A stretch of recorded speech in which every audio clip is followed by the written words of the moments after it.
queremos repasar, acompañados por la meditación de Lanza del Basto, la elección que tiene el ser humano entre caminar hacia la guerra o caminar hacia la fraternidad. El primer camino está animado, según las Escrituras Santas, por el espíritu de error. Y el segundo, por lo que se ha llamado el espíritu de verdad. Y el símbolo máximo para el primero y para el segundo son, en el Génesis, nos viene dado por el árbol del conocimiento del bien y del mal o el árbol de vida. ¿El Génesis? Adán, me estará usted tomando el pelo. Vamos, seamos serios, no vamos a fundamentarnos sobre las Escrituras Santas. Dicen, antes que dar autoridad y crédito a nuestras elucubraciones mentales de firma personal y muy evolucionadas. Antes que una sabiduría milenaria que concuerda en todas las tradiciones, oculta en relatos simbólicos, en parábolas, alegorías, por las que tal vez haya que hacer un esfuerzo de penetrar su sentido. No, mejor hacer caso a nuestras neuronas tan cognitivas y modernas, a la última. El desarme real supone abandonar la posibilidad de matar. Este es el primer mandamiento en todas las tradiciones. No matarás. Y sin ese trabajo sobre uno mismo, que es propiamente el trabajo de la no violencia, esto es la no violencia, es algo radical, siempre habrá guerras por fuera. Pero fíjense que hemos dicho, entonces, sí, que siempre habrá guerras por fuera, pero no hemos dicho, bueno, es que esto siempre ha sido así. Bueno, es que esto es así. Porque los que tanto repiten que, bueno, es que esto es así. La vida humana, los hombres, bueno, pues siempre habrá guerras y es legítimo defenderse y para defenderse tenemos que tener armas, etcétera. Los que lo ven tan natural, lo tienen asumido de esta manera, entonces, ¿por qué no asumen de la misma manera las víctimas? ¿Por qué tanto sentimentalismo? Normalmente con una parte de los bandos en conflicto. ¿Por qué tanto sentimentalismo? Porque no se asume, entonces, en coherencia, las consecuencias de que esto, bueno, pues sea normal y que los hombres se maten y que para matarse, que sea para atacar o para defenderse, necesitan armas. Evidentemente, estas visiones superficiales son de una irresponsabilidad hoy día insostenible. Todo nos está mostrando la urgencia de encontrar la verdadera salida y esta no puede ser otra que darse cuenta que la guerra primero está dentro de uno mismo y que hay que tomar medidas, cada cual sobre uno mismo primeramente y solo desde ahí después actuar. No se puede pretender una paz exterior, no se puede pretender una verdadera inteligencia de las acciones y de las ciencias humanas si no está primeramente ese conocimiento del ser. Esto es a lo que nos invita la no violencia de forma radical. Y puede uno utilizar todo yoga, pero no como método, sino como el sentido real de la palabra, como una verdadera ciencia integral de vida, porque yoga significa gancho y es la contraposición al enganche que tenemos al ego, como se dice hoy día, que básicamente es estar siguiendo la voz de la mente en esa identificación tan evidente, por otro lado, en los nacionalismos, sobre todo exacerbados, la identificación cuerpo y mente, y dejarnos verdaderamente atravesar por la luz y ser guiados por el intelecto puro, por la por la voz de la conciencia, como se quiera decir, pero primero hay que encontrar, hay que despejar para que se deje oír en uno mismo esa voz. Entonces la no violencia, concretamente gandhiana o lanciana, pone en práctica también esto, en la vivencia entre los hombres, recreando una verdadera comunidad, en realidad una verdadera sociedad de hombres que se llama fraternidad. Porque estamos viendo ahora mismo, y es verdad que regocija el corazón, toda la solidaridad que ha brotado, ¿no? Con el evento de la guerra, pero si lo miramos profundamente, no deja de ser un poquito el otro lado de la guerra. Y hay algo que verdaderamente trasciende a ambas cosas, y es lo que llamamos fraternidad. La fraternidad es verdaderamente una familia en conciencia, una reunión de hombres libres que se relacionan entre sí en base a haber apuntado a la verdadera libertad en uno mismo, y que se relacionan entre sí en función de algo trascendente. Algunos no vemos la violencia solo en forma de bomba, la vemos cotidianamente en todos nuestros modos de relación que están teniendo las personas humanas que están encasquetadas, enfundadas, armadas de inteligencia encefálica, ya sin darse cuenta, como una segunda naturaleza, en base a las estructuras egoicas que se han exteriorizado, que se han cimentado, hacia el exterior, en todo tipo de estructura de orden social, en las que actuamos como bestias sociales, porque hay que ver algunas personas cómo actúan en su rol de profesional, en fisura completa, en fractura totalmente con su persona humana, como ya lo vio Tolstoy en su novela Resurrección. Siempre me acuerdo de él cuando hablo de esto.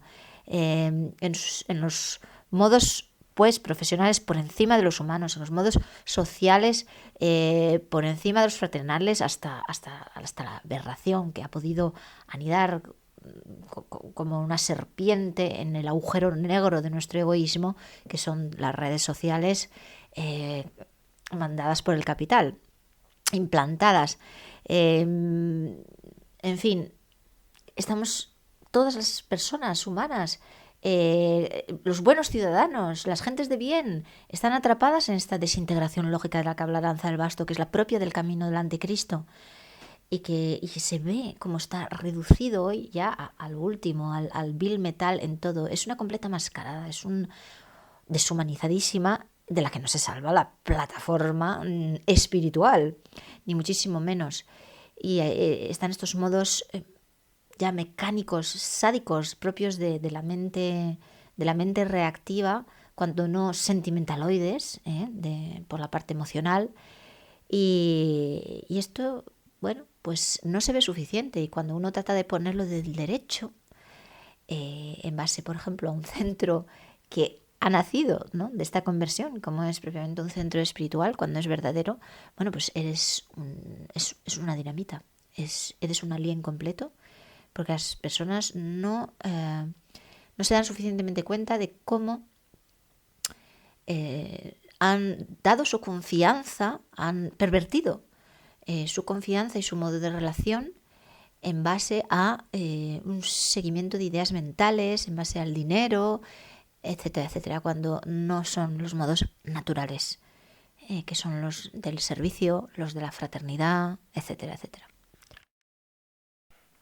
Porque cuando hablamos de Reiki, la misma palabra finalmente que yoga, no estamos hablando de unas prácticas especiales para gente espiritual, y entonces algunos aprovechan y dicen esto no es para nosotros, no nos interesa nada y seguimos ocupándonos del mundo. No, precisamente estamos hablando de la manera de vivir dignamente como seres humanos. Estamos hablando de absolutamente todo, del engrudo de todo, del fundamento de todo y del destino de todo.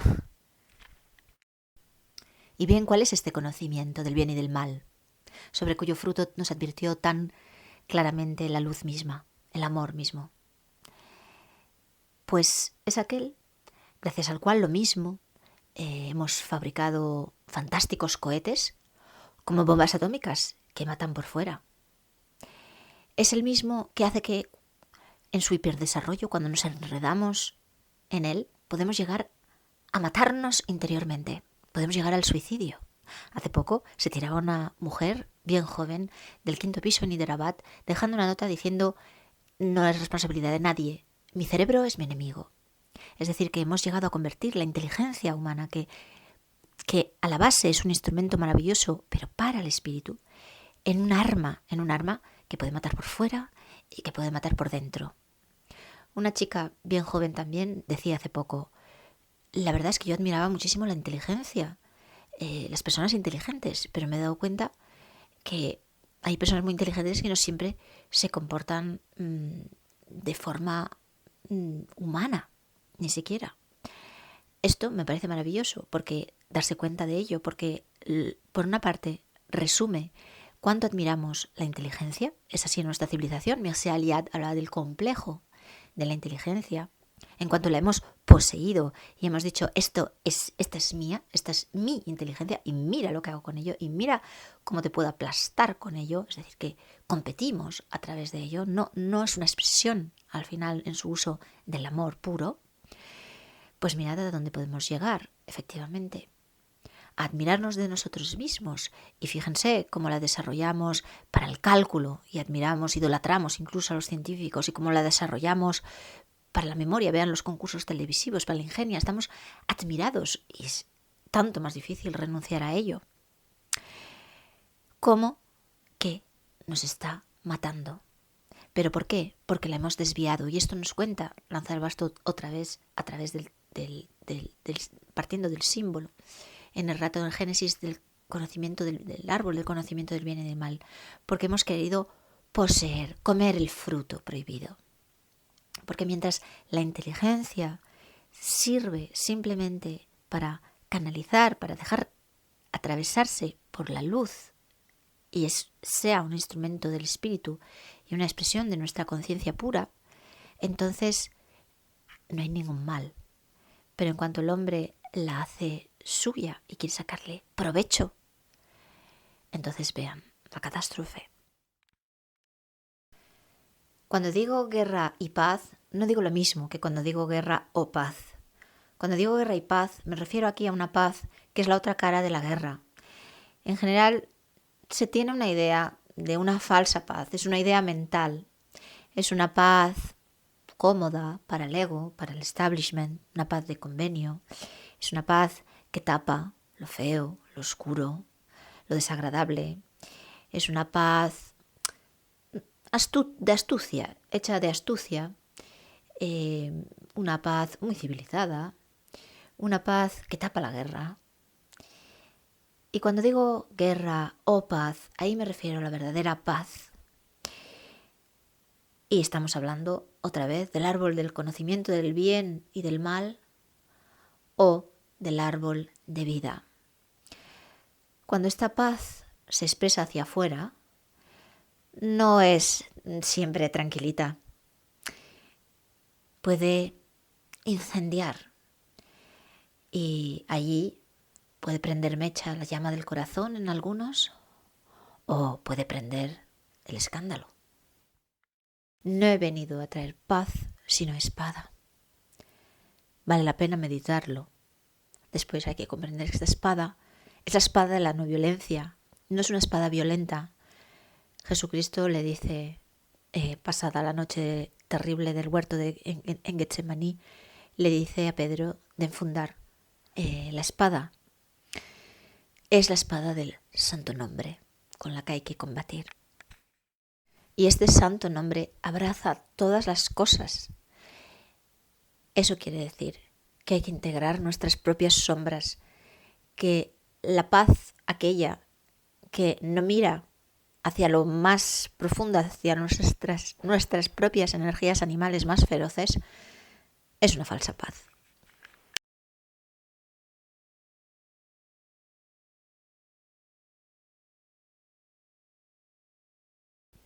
Está el mundo que Dios ha creado, y a cada una de sus creaciones vio Dios que lo hecho era bueno. y está el mundo que los hombres han creado. Los hombres hechos a imagen de Dios han creado su mundo. Pero la palabra mundo tiene dos significados que se encuentran en el Evangelio. Dios amó tanto al mundo que entregó a su Hijo único para salvarlo. Aquí el mundo, todo el mundo, significa todos los hombres en el orden natural, los hombres en la naturaleza del hombre. Pero también está la expresión el príncipe de este mundo. ¿La conocéis? Escuchen las palabras de Jesús. Yo no soy de este mundo. Vosotros sois de este mundo. Es por lo cual el mundo os ama. A mí, el mundo me odia. Aquí, el mundo no tiene el mismo significado. Es incluso opuesto. Jesús se encuentra con el príncipe del mundo después de sus 40 días de ayuno. Entre las tentaciones, el príncipe de este mundo le ofrece una parte de su principado. Le muestra todos los reinos de la tierra y le dice: te los doy a todos, se los doy, a todos aquellos que me rindan homenaje. Él es el padre de la mentira. Pero Jesús no le dice: tú mientes, rehúsa simplemente el regalo. Y es sobre esto que vamos a meditar, sobre estas dos divisiones del mundo que se entremezclan y se entrecruzan a distintos grados. Sabéis que Rousseau declara: el hombre es naturalmente bueno, pero el mundo, es decir, la sociedad, le corrompe y le falsifica. Uno se pregunta entonces, ¿quién ha hecho esta sociedad? ¿De qué está hecha? Porque si el hombre es bueno, ha hecho una sociedad mala. Esto no quiere decir que estas dos afirmaciones falten de verdad. Son contradictorias si hacemos de ellas absolutos. El hombre es naturalmente bueno. Quiero decir, la naturaleza del hombre es buena. Y como toda la naturaleza, Dios la ha hecho buena e incluso excelente. El hombre es bueno tal como Dios lo ha creado. Esto es lo que se afirma en el Libro Santo. A la diferencia de las demás criaturas, parece que Dios haya concebido primero al hombre y entonces lo ha ejecutado en un segundo tiempo. Para todas las demás criaturas dice: y está hecho. Que la luz sea, y la luz fue. Pero para el hombre dice: ahora vamos a hacer el hombre a nuestra imagen y semejanza. Y en un segundo tiempo, entonces hizo al hombre a su imagen y semejanza. Lo hizo hombre y mujer. El hombre, pues, tiene una naturaleza doble. Hay varias capas de creación en él, a diferencia de las demás criaturas, de las cuales no se dice: voy a hacer el mundo a mi imagen y semejanza. Toda obra porta una cierta imagen de aquel que la ha concebido. Es tal vez la tarea del filósofo, del pensador o del teólogo, que la de reencontrar las huellas, los vestigios de la mano divina en las criaturas. La imagen impresa en todas las criaturas, desde los minerales hasta los vegetales y los animales, en la tierra, en el sol, en los astros, en la luz. Todo esto lleva reflejos de la gloria divina. Son, pues, imágenes de Dios. Imágenes, mas no semejanzas. La imagen es la impronta recibida. Todo ser recibe esta impronta que es su naturaleza, su carácter, su dignidad, su excelencia. Pero toda criatura no ha recibido la capacidad de devolver la imagen, cosa expresada en la palabra semejanza. Dios ha hecho al hombre con su conciencia, con su inteligencia, con su capacidad particular y única de recibir conscientemente la imagen de Dios y restituirla. Ha recibido la conciencia, la unidad, la libertad, el poder de amar, de devolver, de comprender, es decir, de devolver la imagen, de formar su verbo al interior suyo, en el interior suyo, y expresarlo bajo el ojo de Dios. ¿Cuál es, pues, esta imagen y semejanza del hombre con Dios? ¿Tiene Dios forma de hombre? ¿Es Dios un hombretón colocado ahí arriba sobre los puentes del cielo? ¿Es así como los libros sagrados lo presentan? O tal vez lo representan. Y toda representación de Dios que se quiere correcta debe complementarse con una negación. Quiero decir, es su imagen y no lo es, porque una imagen es visible y limitada. Se parece a alguna criatura, pero el Creador invisible e infinito no puede parecerse a ninguna criatura, ni siquiera a una criatura maravillosa y perfecta.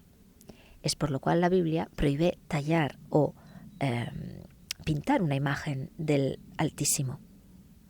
Hay que dejarle en su reino invisible y terriblemente tenebroso.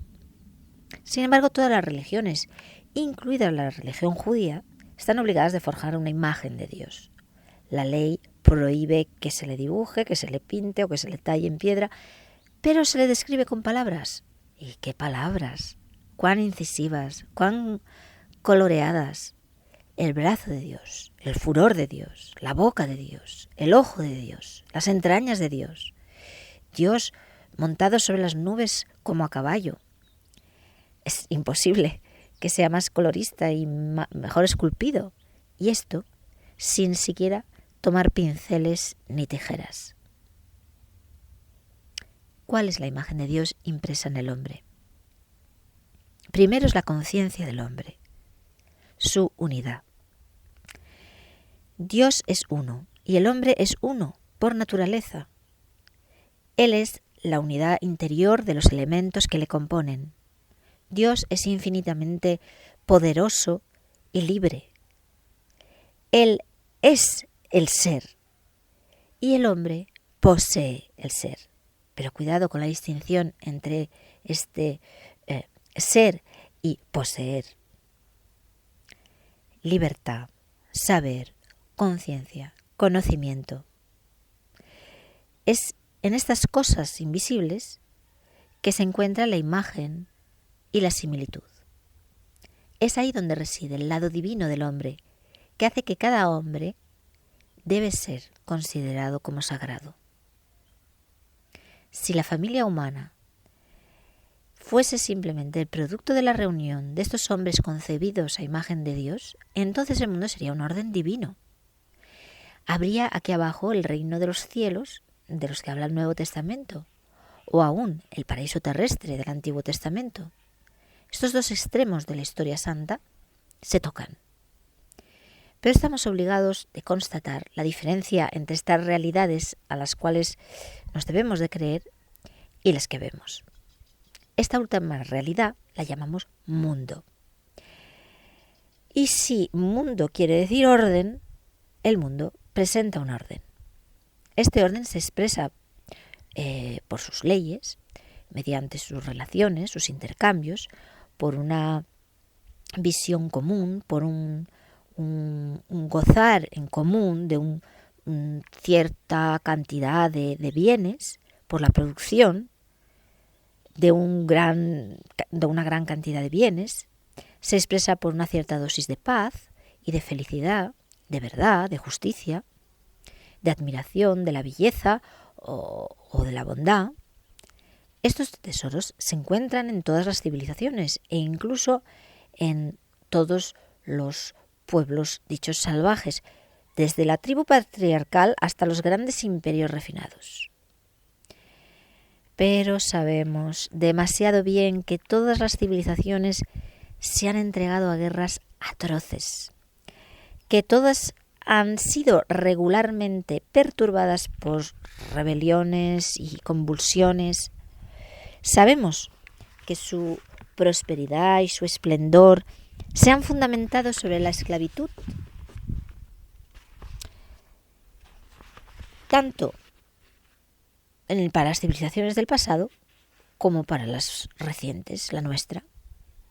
Sabemos al fin que todas las prosperidades y las grandezas se han saldado con una miseria más o menos grande para la mayor parte.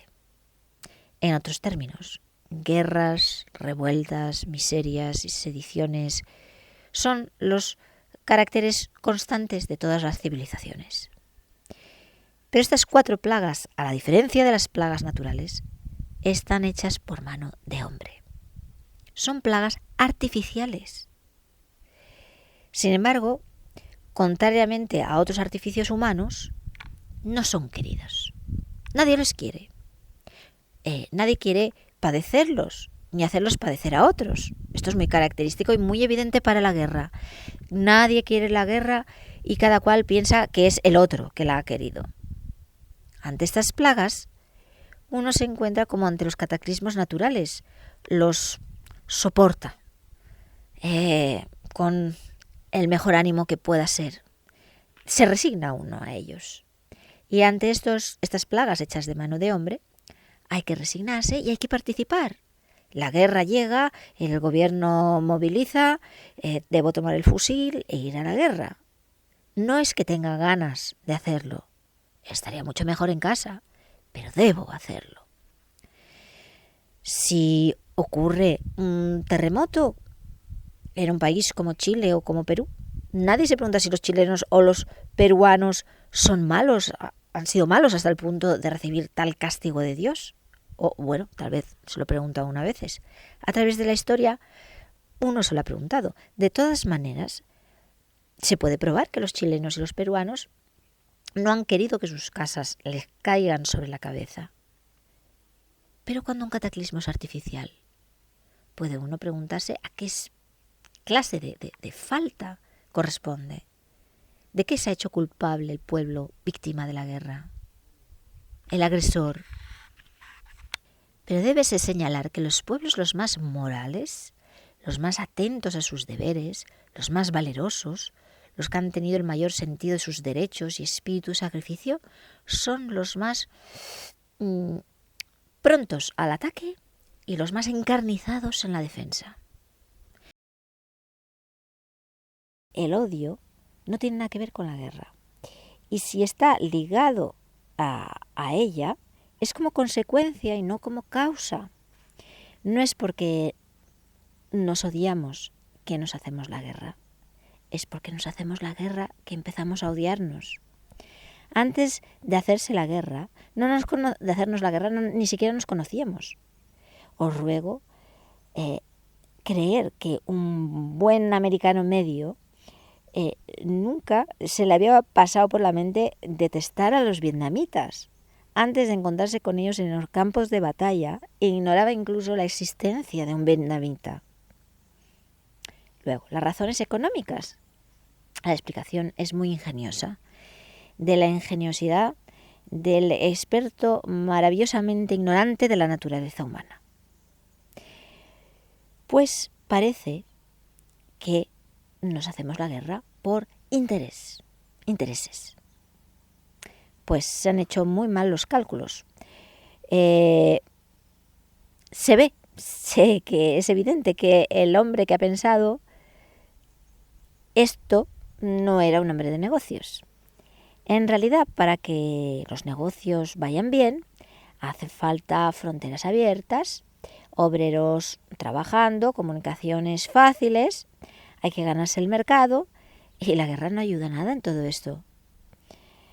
Tener algunos millones de hombres ocupados en destruir no le suma nada a la prosperidad, ni siquiera a la de los vendedores de cañones, cuyos hilos, se diga lo que se diga, son los primeros, cuyos hijos, perdón, son los primeros en partir y a la guerra y hacerse matar, y cuyas fábricas serán probablemente bombardeadas, esperémoslo, por las bombas que vendieron al extranjero. Hay países en donde se han suprimido los vendedores de cañones, pero no los cañones. También está el famoso cuento del buen pueblo que no quiere la guerra. Más se tendrá democracia, más se tendrá paz. Es totalmente lógico. Los reyes, los nobles, ¿qué son? Capitanes de guerra, ante todo. Estaban hechos para la guerra. Las guerras de la historia eran juegos de príncipes. Mientras que el agricultor labraba, veía a estos guerreros allí al fondo de su campo, esperando no verles demasiado de cerca, pero no estaba para nada interesado por el asunto. De hecho, los amigos o los enemigos, los aliados o el príncipe él mismo, eran todos una especie de demonios. Cuando la guerra era un juego, había que jugarla bien. Hay reglas del juego por observar. Allí no es cuestión de odio. Incluso nos batimos entre iguales y nos divertimos juntos. Nos batimos como lo hacen los niños. Y nos entendemos. No se trata de hacerse demasiado daño. No se mata lo menos posible. Uno se hace matar lo menos posible. Pero a partir del momento en que reinó la democracia, entonces ya allí se acabó la guerra afeminada. Fue la Revolución Francesa que instauró el servicio militar obligatorio para todos, impensable bajo el antiguo régimen, que armó a los curas, cosa enteramente contraria al derecho canónico y totalmente sacrílega. Democracia total significa guerra total. Se armó incluso a las mujeres. Más tendremos democracia, más tendremos guerras y más la guerra será total. Porque un mayor número de gente se interesarán vitalmente al juego de la guerra. Entonces ya no hay límites a la atrocidad, a la bajeza, a la ignominia de la guerra. Ya no hay ningún concepto caballeresco, ninguna forma de heroísmo o de bravura que prevalezca. De hecho, la epopeya, que es la poesía de la guerra, ha desaparecido completamente. No, seamos serios y vamos a barrer todos estos argumentos imbéciles. Regresemos de ahí de donde partimos antes. Es allí donde encontraremos la explicación. Al igual que Rousseau, la Biblia enseña que el hombre es naturalmente bueno, porque está hecho a imagen y a semejanza de Dios. Pero la Biblia enseña también que si el hombre es malo, es a causa del pecado. Si tomáis una sola de estas dos proposiciones, tendréis una visión completamente falseada del hombre. Decir que el hombre es malo, vicioso, mentiroso, salvaje y estúpido por naturaleza es falso. Decir que es bueno por naturaleza y que todo el mundo es bueno es difícil de sostener. Aquel que lo diga no se ha mirado bien él mismo. Vamos pues a hablar rápidamente del pecado y del mundo que el hombre ha creado a partir del pecado. ¿Cuál es el pecado de Adán? Es haber comido del fruto del conocimiento del bien y del mal. Es el mal de haber comido del fruto del conocimiento, del árbol del conocimiento del bien y del mal. Esta proposición ha empezado y ha acabado por la palabra mal. Veamos las distintas articulaciones de esta proposición. Primero, el árbol. ¿De qué especie se trata? Ya podéis buscar en vuestros libros de botánica, pero me parece que no lo vais a encontrar. Este árbol es de la especie de los árboles simbólicos. El árbol del conocimiento. Y he ahí que se esclarece todo el relato. Es la clave del enigma. ¿Qué es comer? Primero es matar, triturar, incorporar, gozar de la absorción de lo que se ha matado. Y este mismo gozo o fruición, que, como la palabra fruto, la palabra fruición viene de lo mismo. ¿Que no os gustan las especulaciones simbólicas? Bueno, pues dirigíos a las personas las menos dispuestas a las cogitaciones simbólicas. Dirigíos a financieros y preguntadles lo que significa la palabra fruto. Os responderán sin dudarlo que significa provecho y fruición, gozo. ¿Qué ha hecho Adán arrancando el fruto del árbol del conocimiento? Torció, desvió el conocimiento hacia el fruto. Arrancó el fruto. El conocimiento está plantado en medio del jardín, en el mismo sitio que el árbol de vida. Tal vez sea el mismo árbol que hubiéramos podido llamar el árbol del conocimiento de la vida, o el árbol de la vida y del espíritu. Se piensa muy a menudo que Adán adquirió el conocimiento dentro y gracias al pecado. Basta leer el Génesis para ver que para nada es esto. Primeramente, Adán ha sido hecho a imagen y semejanza de Dios. Y hemos dicho cuáles eran esta imagen y esta semejanza. Entre todas las criaturas, dijo Dios, voy a hacer una criatura que me comprenda y que me ame. Yo le amaré porque me reflejaré en ella. Así pues, el conocimiento, la inteligencia y la conciencia son una naturaleza en el hombre, por principio y por esencia misma. Es su carácter distintivo, su razón de ser. Dios habla familiarmente con Adán antes del pecado. ¿Cómo se puede hablar sin inteligencia? ¿Acaso vamos a hablar a los pedruscos y esperar una respuesta de ellos? Pero otra prueba, mucho más clara todavía, es que Dios antes del pecado presenta al hombre todos los animales, a fin de que, dice el texto, ver cómo los nombraría. El lenguaje es en sí una ciencia. Sin embargo, ved cuál fue la ciencia de Adán. El texto dice, y del nombre que los nombró fue su nombre. Con estos fuertes atajos gramaticales que son propios de la Biblia, así está dicho. La primera parte de la frase está en el perfecto, el subjuntivo, y la segunda está en presente. Su nombre. El nombre es el conocimiento de la esencia, el nombre que Adán ha dado a cada animal. Es una toma de su verdad en todo tiempo, una captación de su verdad en todo tiempo. Desde el pecado ya no poseemos la lengua y la ciencia adánicas. Con el pecado caímos, porque se trata de una caída, en el conocimiento del bien y del mal.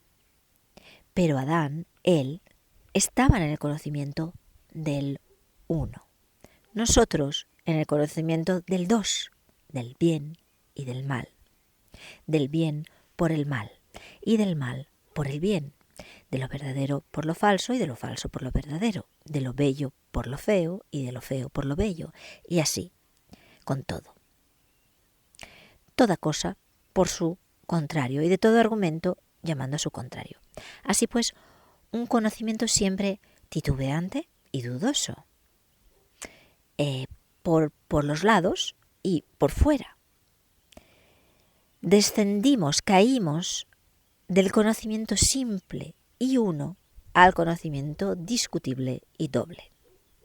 Del conocimiento interior a la ciencia exterior.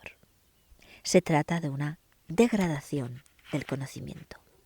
causa del abuso que el hombre había hecho de su conocimiento, Dios hubiera podido castigarle retirándoselo, pero no le retira el conocimiento, se lo deja y le deja que haga la experiencia hasta el final para que el hombre se destruya él mismo o bien se recupere mediante el espíritu por la voluntad del regreso a la verdad divina. Ahora, examinemos este vuelco del conocimiento y acordémonos que todo ha sido hecho bajo la inspiración de la serpiente, la más astuta de las bestias de la tierra. Toda revestida de luz, brilla, es inteligente, astuta. La serpiente ha silbado, ha sacado su lengua doble, ha mentido con palabras verdaderas como todos los mentirosos. Y el hombre, escuchando a la serpiente, adquiere la inteligencia serpentil, la astucia. Toda su inteligencia se gira en astucia. Abandonando la contemplación de la verdad, penetramos en el ámbito de los cálculos, combinaciones inteligentes. ¿Soy yo mi inteligencia? No. Soy yo que la he inventado. Me pertenece. Así que pues tengo el derecho de aprovecharla. El derecho, hombre. Si tengo conocimientos, talentos, los primeros sitios me son debidos. ¿No es así? A partir de este momento, el hombre se convierte en una bestia armada de inteligencia contra todas las bestias y contra todos los hombres. Y digo bien, armada. Como la serpiente tiene sus dientes y su veneno, el hombre tiene su inteligencia. Y vaya arma más admirable. Puedes evitar el obstáculo, dar la vuelta a todos tus enemigos, vas a servirte de todo lo que puedas para molestar a tu enemigo. Lo vas a tumbar, vas a pasarle por encima y lo vas a llevar por donde quieres. Hijos míos, os ruego, instruiros sobre el conocimiento del bien y del mal si queréis prosperar en este mundo. Fijaos cómo esta inteligencia del bien y del mal ha hecho este mundo, cuyo príncipe es aquel que sabéis. Este mundo que no es ni material, ni animal, ni espiritual, es artificial. Está enteramente hecho de trucos, de invenciones, de convenciones, de ficciones y representaciones. Toda una comedia, un jueguecito del que hay que conocer las reglas y saber maniobrar. Y esto comienza muy humildemente. Este pobre Adán era un subdesarrollado, nomás tenía un poquito de conocimiento del bien y del mal. Y se le dijo, ganarás tu pan al sudor de tu frente, pobrecito. Entonces, que tomó su pala y que se puso a labrar, mientras esta tontaina de Eva está bailando la lana de oveja. Más tarde, todo esto irá mucho mejor. Los hijos de Adán y de Caín se dijeron, sí vamos a comer nuestro pan, pero al sudor de la frente de algún otro. Y entonces empezaron series de cálculos y estrategias que todavía continúan. Se trata de encontrar un medio de no trabajar. Trabajar es penoso, es el castigo mismo del pecado. Dios no inflige penas a nadie. Dios no quiere más que el bien. El castigo es el pecador que se lo aplica y lo hace con un celo increíble. No podemos impedirnos de aplicárnoslo. El pecador se precipita, se encarnece, se engancha. Miradles con su bomba. Intentar impedirles de fabricarla. Es ella que va a matarlos todos. Y así, con todo. ¿Cómo es posible que súbitamente, como por un golpe de varita mágica, la naturaleza entera se convierte para Adán en piedras y espinas? Pues por el efecto de la ciencia del bien y del mal. Esta ciencia comienza por la ciencia del placer y del dolor. Un gran trabajo del espíritu que no hacen estos tontos de animales. Un animal busca su placer, por supuesto, pero sobre todo busca el bien que provoca este placer. Evita la herida que provoca el desplacer. Pero nosotros hemos encontrado la manera de multiplicar los placeres, incluso cuando nos hacen daño. ¿De dónde viene el placer? Viene de la satisfacción de las necesidades. Pero cuando la necesidad está satisfecha, el placer cesa. Esto es muy decepcionante. Así que vamos a retrasar un poco esto y hacer maravillosas especulaciones sobre el tema. Evidentemente, comer hierba es un placer muy limitado.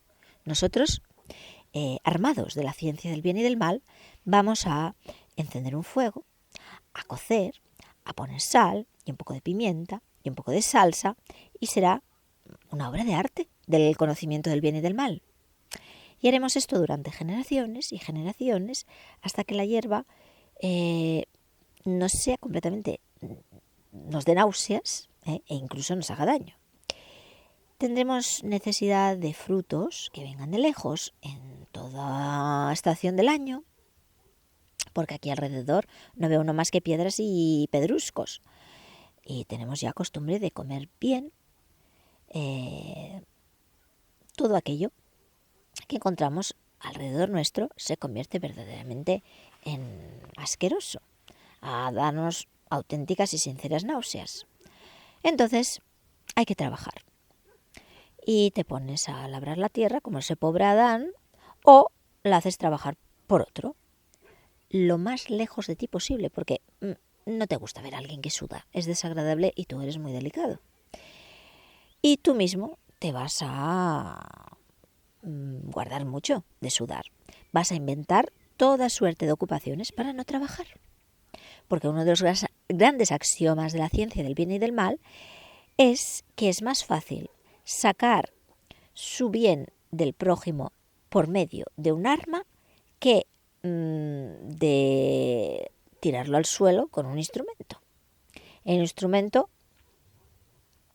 se lo vas a dar a quien te ha subyugado por las armas. Las armas de hierro, las armas legales o las armas económicas. Ya has subyugado una cierta dosis. Los pones a trabajar, les das con grandeza una pequeña parte del dinero que te hacen ganar y esto es muy inteligente. ¿Veis cómo es bello de ser instruido y cómo la ciencia del bien y del mal hace progresos todos los días?